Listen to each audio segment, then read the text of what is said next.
नमस्कार दोस्तों, स्वागत है आपका हमारे चैनल अमेजिंग केमिस्ट्री वाला के अंदर। दोस्तों, कल हमने बात की थी लॉ ऑफ केमिकल कॉम्बिनेशंस की।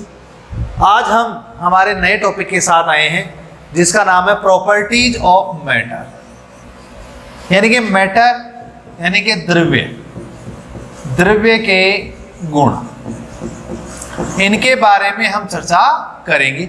पहले आपको मैंने बताया है कि द्रव्य क्या होता है। द्रव्य का अर्थ है जो छोटे छोटे पार्टिकल से मिलकर बना होता है और इन पार्टिकल्स को हम एटम कहते हैं। और कोई भी द्रव्य होता है वो द्रव्यमान रखता है और स्थान घेरता है। इनके बारे में हमने चर्चा की थी। तो आज हम प्रॉपर्टीज ऑफ मैटर के बारे में डिस्कस करेंगे, द्रव्य के गुणों के बारे में। देखिए दोस्तों, कोई भी द्रव्य होता है उसके दो प्रकार के गुण होते हैं। एक होता है भौतिक गुण, फिजिकल प्रॉपर्टीज, और एक होता है रासायनिक गुण यानी कि केमिकल प्रॉपर्टीज। भौतिक गुण का अर्थ यहाँ पर यह है कि हम कोई भी द्रव्य होता है उसके संगठन में, संगठन का मतलब वो जिनसे मिलकर बना हुआ है, उसके संगठन में बिना कोई परिवर्तन किए हम उसके भौतिक गुणों का मापन कर सकते हैं। यानी भौतिक गुण कौन से होते हैं? ऐसे गुण जिनका मापन हम उनके संगठन में कोई परिवर्तन किए बिना कर सकते हैं। उन गुणों को हम भौतिक गुण कहते हैं। एग्जाम्पल आयतन है दोस्तों, घनत्व है, द्रव्यमान है, गलनांक है, क्वथनांक है। इन सभी गुणों को हम क्या कर सकते हैं? संगठन में बिना कोई परिवर्तन किए माप सकते हैं। और इन मापने वाले गुणों को हम क्या बोलेंगे? भौतिक गुण कहेंगे। नेक्स्ट हम बात करते हैं रासायनिक गुणों की। दोस्तों, रासायनिक गुण का अर्थ यहाँ पर यह है कि ये जो गुण होते हैं वो द्रव्य के रासायनिक परिवर्तन होने के बाद में मापे जाते हैं। रासायनिक गुण वो होते हैं जिनमें द्रव्य के अंदर रासायनिक परिवर्तन हो जाए, उसके बाद में मापे जाते हैं। तो दोस्तों, इनके बारे में आपने अच्छी तरह से जान लिया होगा कि रासायनिक गुण कौन से। जैसे हम किसी की थर्मोडायनामिक यानी उष्मा गति की कोई चेंज देखना चाहें तो उनमें रासायनिक परिवर्तन आपको देखना होगा। रासायनिक परिवर्तन जो होता है वो दोस्तों कुछ टेक्निकल प्रॉब्लम के कारण हम सेटअप को सही तरीके से चला नहीं पाए थे इन दिनों में। तो दोस्तों, आपको चिंता करने की जरूरत नहीं है। अब हमारा सेटअप बहुत शानदार हो चुका है और हम लगातार शानदार वीडियोज आपके सामने लाएंगे। लेकिन आपको एक काम जरूर करना है, कॉपी और पेन लेकर के इन चीज़ों को नोट जरूर करना है। कॉपी और पेन लेकर के इन चीज़ों को नोट जरूर करें। देखिए, मोस्टली हम यहाँ पर भौतिक गुणों के बारे में चर्चा करेंगे। दोस्तों, आगे बढ़ते हैं हम फिजिकल क्वांटिटीज के बारे में। फिजिकल क्वांटिटीज का मतलब है भौतिक राशियां। भौतिक राशियां दोस्तों, भौतिक राशियां क्या होती है? भौतिक राशियां जो होती है उनको संख्या और मात्रकों से हम प्रदर्शित करते हैं। भौतिक राशियों को हम संख्या और मात्रक से प्रदर्शित करते हैं। जैसे 5 kg। दोस्तों, 5 क्या है? एक संख्या है और kg क्या है? इसका मात्रक है। kg किसका मात्रक है दोस्तों? द्रव्यमान का मात्रक। दोस्तों दोबारा सुनिए, भौतिक राशियां वो होती है जिनको हम संख्या और मात्रक के साथ में प्रदर्शित करते हैं। संख्या जैसे 5 kg लिखा हुआ है, 5 मीन्स क्या है? एक संख्या है, और kg क्या है? एक मात्रक है। वो भी किसका मात्रक? द्रव्यमान का मात्रक। तो हम दोस्तों फिजिकल जो क्वांटिटीज है 7 बेसिक यूनिट्स के बारे में यहाँ पर चर्चा करेंगे। तो देखिए दोस्तों, यूनिट्स जो होती है, जैसे आपने भी देखा, द्रव्यमान जो होता है उसकी यूनिट है दोस्तों kg। इसी प्रकार से आप देखेंगे आयतन की यूनिट होती है दोस्तों लीटर। ये जो मात्रक है वो कहां से आई? लंबाई जो होती है उसका मात्रक होता है दोस्तों मीटर।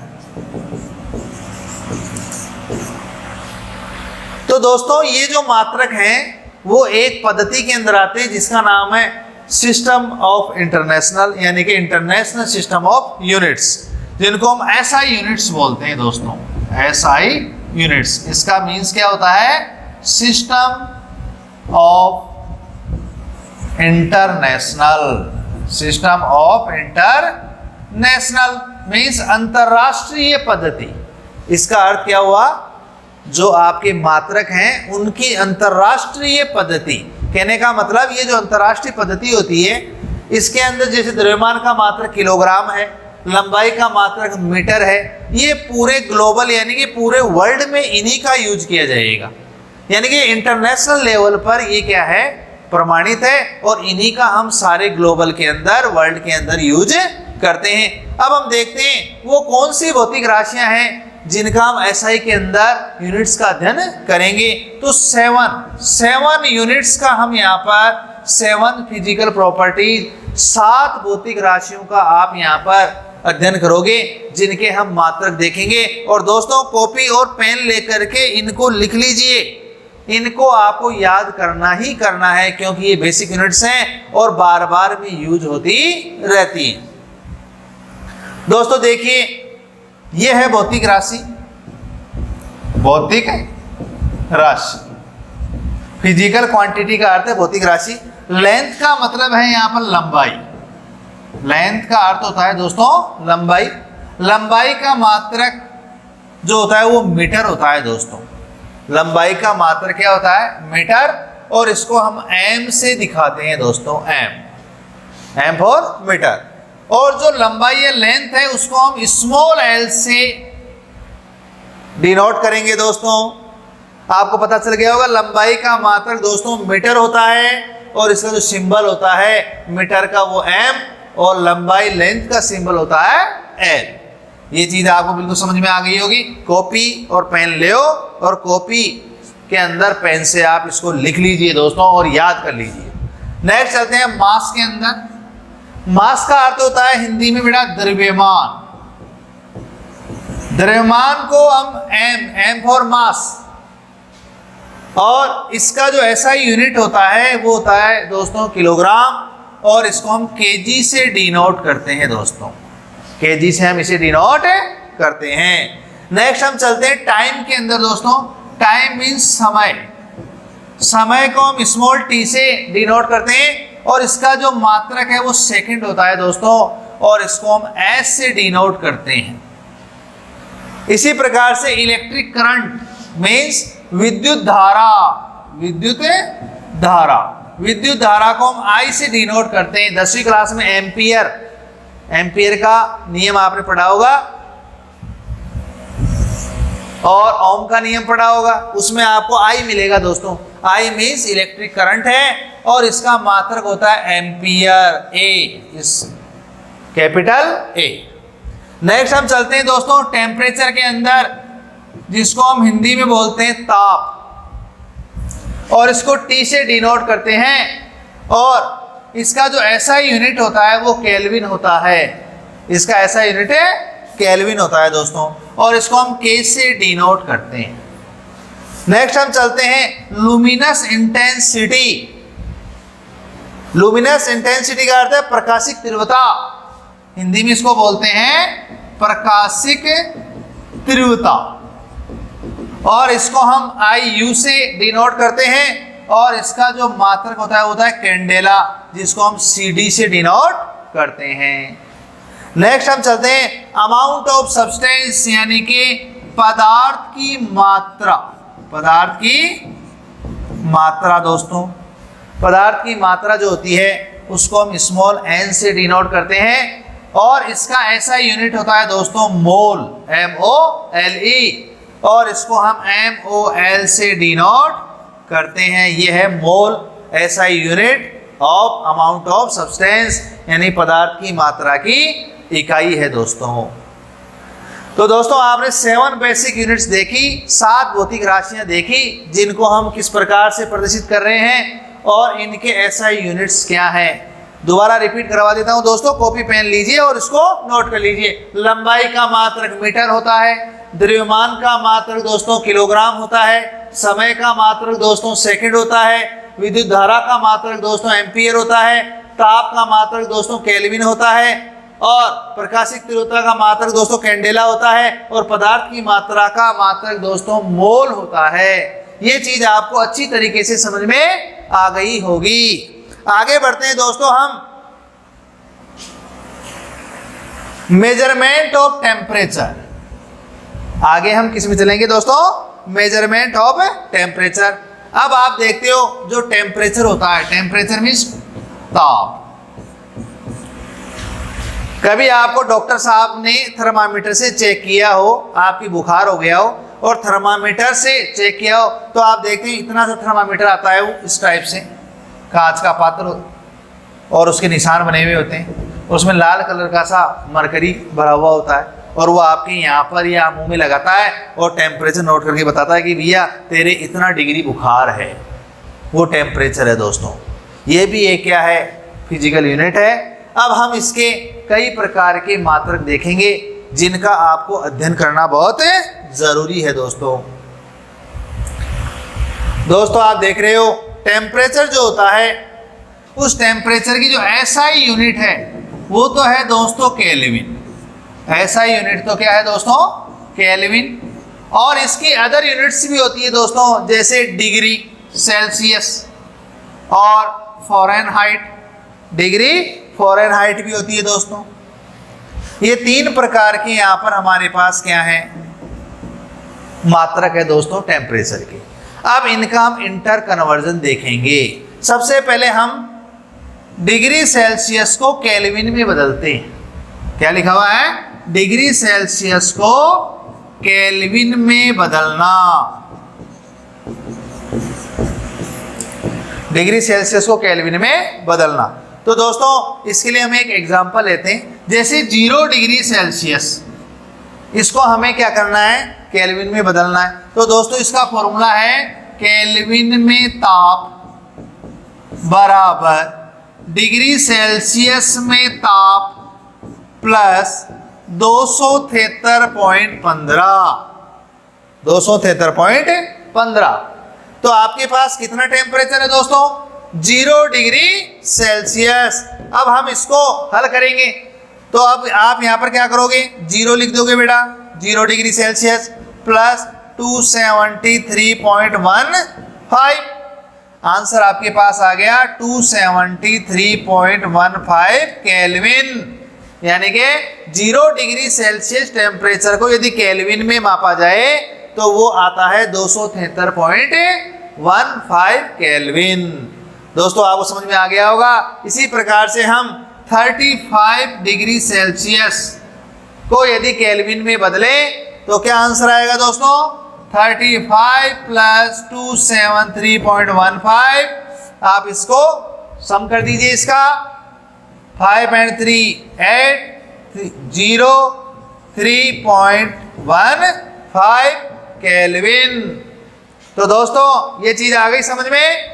ये चीज समझ में आ जानी चाहिए। और इसका उल्टा भी आप कर सकते हैं दोस्तों। उल्टा करने के लिए क्या करेंगे आप? जैसे आपके पास केल्विन में टेम्परेचर दे दिया, जैसे आपके पास 373.15 केल्विन आपके पास टेम्परेचर है। अब आप इसको डिग्री सेल्सियस में बदलना चाहें तो आपके पास देखो ये फॉर्मूला है। यदि आपको ये दे रखा है और इसमें पूछ रहा है तो आप क्या करेंगे? इस वैल्यू को इसमें से माइनस कर देंगे। तो 0 यानी कि डिग्री सेल्सियस में टेम्परेचर क्या आएगा दोस्तों? केल्विन में temperature minus 273.15। It means 373.15 minus 273.15 equals to 100 degree Celsius. ये टेम्परेचर आपके पास आ जाएगा डिग्री सेल्सियस में। तो दोस्तों आई होप आपको बहुत अच्छी से समझ में आ रहा है और आप इस प्रकार के सवाल कर सकते हैं। अब हम आगे बढ़ते हैं दोस्तों। फ़ारेनहाइट और डिग्री सेल्सियस में क्या देखेंगे? संबंध देखेंगे और इसको कन्वर्ट करेंगे। तो दोस्तों मैं इसको थोड़ा सा मिटा देता हूं यदि आपकी तकलीफ नहीं हो तो। दोस्तों आपके पास कॉपी और पेन रखिए और उसके अंदर आप ये देखिए कि मुझे ये कन्वर्ट करना आया या नहीं। दोस्तों ये कन्वर्ट करना आना चाहिए क्योंकि एक बेसिक पार्ट ऑफ केमिस्ट्री का ये टॉपिक है। अब हम चलते हैं दोस्तों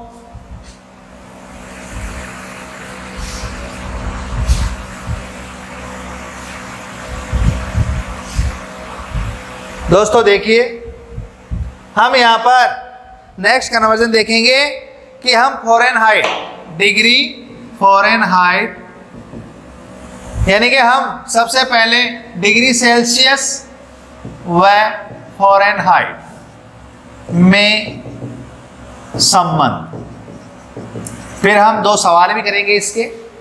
देखिए फ़ारेनहाइट के अंदर यदि आपको टेम्परेचर निकालना है दोस्तों, तो डिग्री सेल्सियस का जो टेम्परेचर है उसको आपको इस फॉर्मूला में फिट करना है। कैसे? 9/5 डिग्री सेल्सियस प्लस 32। क्या है आपके पास फॉर्मूला? 9/5 डिग्री सेल्सियस में टेम्परेचर प्लस 32 यानी कि 30 डिग्री फ़ारेनहाइट व डिग्री सेल्सियस में संबंध निकालेंगे और उसके बाद में हम इंटर कन्वर्जन करेंगे। तो डिग्री फ़ारेनहाइट बराबर 9/5 इंटू डिग्री सेल्सियस प्लस 32, ये फॉर्मूला हमने अभी लिखा था। अब दोस्तों हम क्या करेंगे, किसी एक टेम्परेचर को लेंगे और इससे हम डिग्री सेल्सियस से फ़ारेनहाइट में कन्वर्ट करेंगे। हमने लिया 25 डिग्री सेल्सियस, इसको हम फ़ारेनहाइट में कन्वर्ट करेंगे। तो दोस्तों देखिए 9/5 इंटू 25 प्लस 32, इसको आप सबसे पहले हल कीजिए। 5 इसको हल निकलना है, सबसे पहले इसको हल करना है बोर्ड मास के रूल से।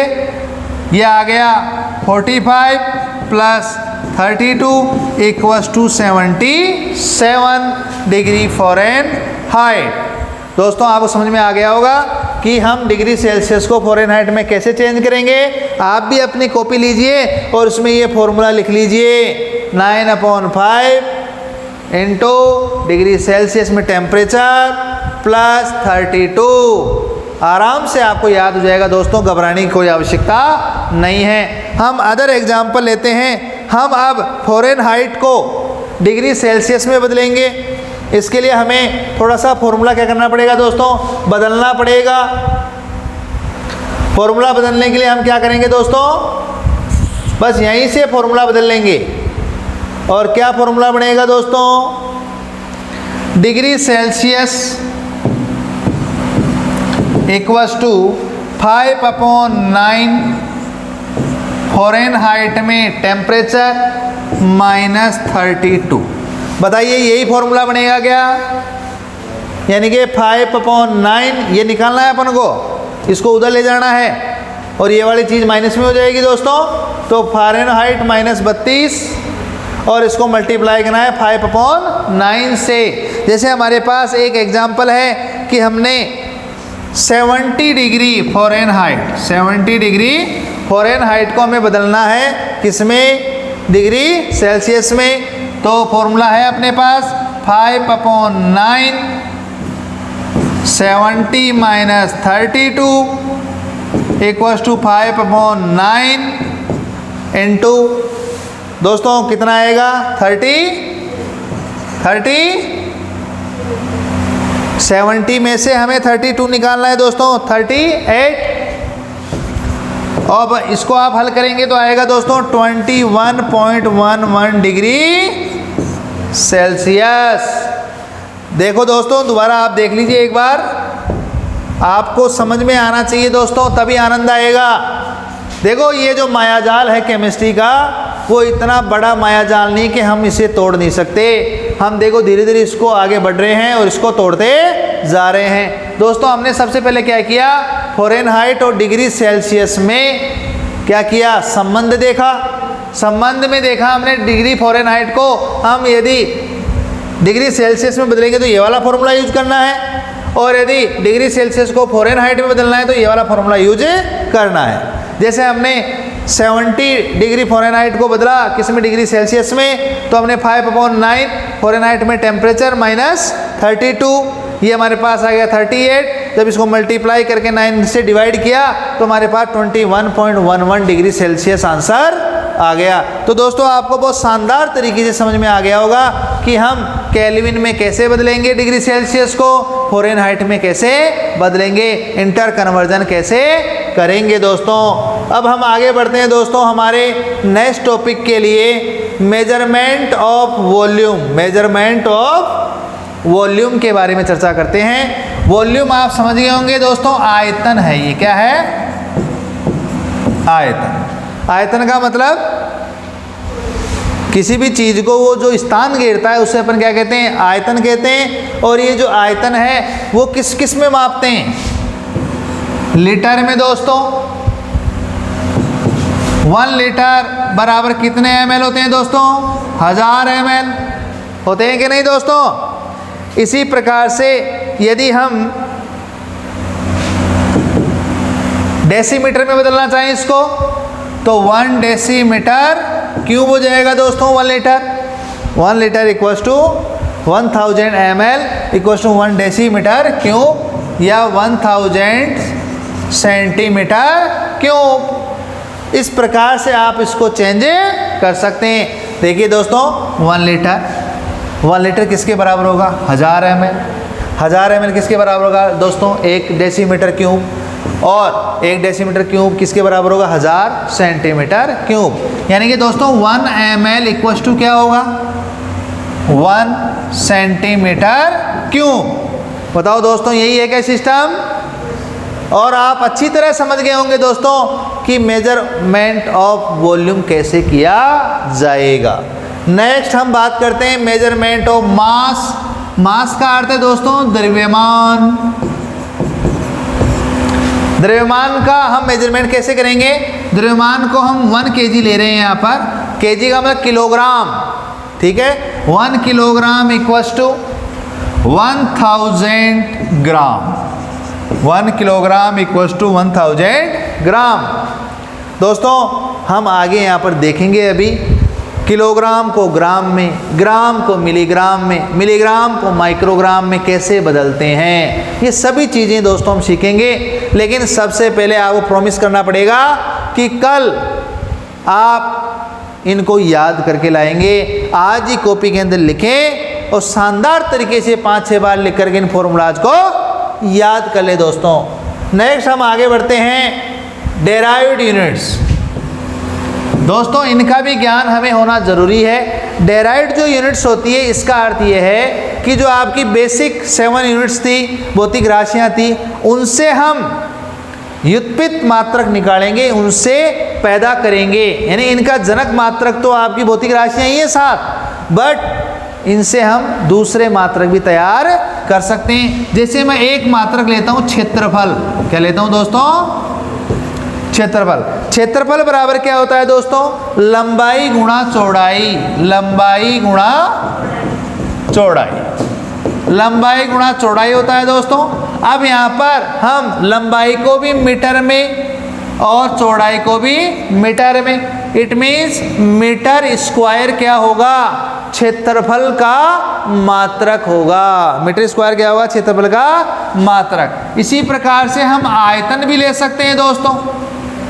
आयतन का मतलब लंबाई गुणा चौड़ाई गुणा ऊंचाई। यहाँ पर हम तीनों metre metre metre, it means इसका क्या मात्रक होगा दोस्तों? Metre cube. इसी प्रकार से हम एक घनत्व ले सकते हैं दोस्तों। घनत्व क्या होता है? द्रव्यमान बटा आयतन। द्रव्यमान बटा, द्रव्यमान का मात्रक होता है दोस्तों किलोग्राम और आयतन का मात्रक होता है मीटर क्यूब। यानी कि हम ऐसे ही लिख सकते हैं इसको, kilogram metre cube inverse. Kilogram metre cube inverse. तो दोस्तों आपको बिल्कुल शानदार तरीके से समझ में आ गया होगा कि व्युत्पन्न मात्रक यानी डेराइव्ड यूनिट्स कैसे निकाला जाएगा। क्षेत्रफल लंबाई गुणा चौड़ाई मीटर स्क्वायर, आयतन लंबाई गुणा चौड़ाई गुणा ऊंचाई मीटर क्यूब और घनत्व द्रव्यमान बटा आयतन यानी कि किलोग्राम मीटर क्यूब इनवर्स। तो दोस्तों इसी प्रकार से बहुत सारे जैसे दाब है, बल है, कार्य है, इन सभी का हम मात्रक निकाल सकते हैं। आगे बढ़ते हैं दोस्तों, सब्सिडरी यूनिट्स। सब्सिडरी यूनिट्स यहाँ पर काम में लेंगे हम दोस्तों इंटर कन्वर्जन के लिए। एक यूनिट को दूसरी यूनिट में बदलने के लिए हम इन्हें काम में लेते हैं। जैसे आपने दोस्तों सुना होगा, जैसे माइक्रो लिखा हुआ होता है कई जगह दोस्तों मिली लिखा हुआ होता है, कई जगह दोस्तों किलो लिखा हुआ होता है। आई बात समझ में दोस्तों?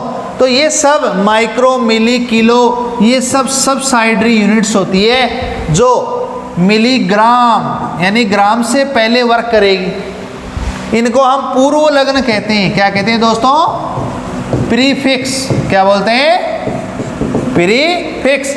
जो आपका मात्रक है उससे पहले ये लगती है और उसका पूरा का पूरा उसको चेंज कर देती है। जैसे माइक्रोमीटर, एक तो मीटर है दोस्तों, लेकिन इससे पहले यदि माइक्रो लगा दिया जाए तो वो यूनिट छोटी हो जाती है, माइक्रोमीटर। यदि हम मीटर लिखा हुआ है और इसके पहले मिली लगा दें दोस्तों, क्या लगा दें, तो क्या हो गया? मिलीमीटर। इट मीन्स मीटर से ये यूनिट क्या हो गई दोस्तों? छोटी हो गई। तो छोटा या बड़ा करने के लिए हम इसको यूज कर सकते हैं, जो सब्सिडरी यूनिट्स होती है। और ये कौन कौन सी सब्सिडरी यूनिट्स हैं दोस्तों? ये रही, देखो पूरा का पूरा चार्ट अपने पास है। शानदार तरीके से हम इनको यूज कर सकते हैं। सबसे पहले हमारे पास है डेसी। डेसी मीन्स क्या होगा दोस्तों? 10 की पावर -1, 10 की पावर माइनस। आगे दोस्तों बात करते देखिए, कॉपी और पेन ले लीजिए दोस्तों। कॉपी और पेन से आप इसको लिखें और लिखने के बाद इसको आज की तारीख में आज ही याद करके सोना है आपको। यदि आज आप याद करके सोएंगे तो कल जो हम इंटर कन्वर्जन पढ़ेंगे वो शानदार तरीके से दोस्तों समझ में आएगा। सेंटी मीन्स 10 की पावर -2, मिली 10 की पावर -3, माइक्रो 10 की पावर -6, नैनो 10 की पावर -9, पिको 10 की पावर -12, फेमटो 10 की पावर -15, एटो 10 की पावर -18। ये तो माइनस वाली यूनिट्स हो गई, सब्सिडरी यूनिट्स। नेक्स्ट अपन चलते हैं, डेका 10 की पावर 1, हेक्टो 10 की पावर 2, किलो 10 की पावर 3, मेगा 10 की पावर 6, गीगा 10 की पावर 9, टेरा 10 की पावर 12, पेटा 10 की पावर 15 एंड एक्सा 10 की पावर 18। दोस्तों बस आज आपको इतना ही याद करना है कि डेसी होता है तो 10 की पावर -1 होता है, सेंटी होता है 10 की पावर -2 होता है, यदि नैनो बोले तो 10 की पावर -9 होता है दोस्तों, डेका बोले तो 10 की पावर 1 होता है। और यदि आपने इसको आज याद कर लिया तो मैं आपको प्रॉमिस करता हूँ कल वाला जो चैप्टर है वो शानदार तरीके से मैं आपको समझा पाऊँगा और आप इसमें महारत हासिल कर लेंगे। कई बच्चे ऐसे होते हैं जिनको किलोग्राम से मिलीग्राम नहीं बदलना आता, ग्राम से किलोग्राम बदलना नहीं आता। ये चीज़ें हम इस तरीके से सीख सकते हैं। तो दोस्तों आज आप मेरे से प्रॉमिस करके जाइए कि मैं आज इनको रफ कॉपी में लिख करके और शानदार तरीके से याद करूँगा और कल जो भी टॉपिक होगा उसमें इनका यूज करूँगा। तो दोस्तों यदि आपको इसी प्रकार से वीडियो चाहिए, इसी प्रकार के टॉपिक चाहिए, आप मेरे कमेंट बॉक्स में डालिए और मेरे चैनल को सब्सक्राइब करना न भूलें। बेल आइकॉन को आप दबाइए जिससे आपको नए वीडियोज़ का नोटिफिकेशन मिल सके। और कल हम इसी समय पर वापस इसी क्लास के अंदर मिलेंगे दोस्तों। शानदार तरीके से हम केमिस्ट्री की मायाजाल को तोड़ पाएंगे और इस मायाजाल को आगे बढ़ते बढ़ते बढ़ते एक दिन इस पर महारत हासिल कर लेंगे। थैंक यू वेरी मच दोस्तों।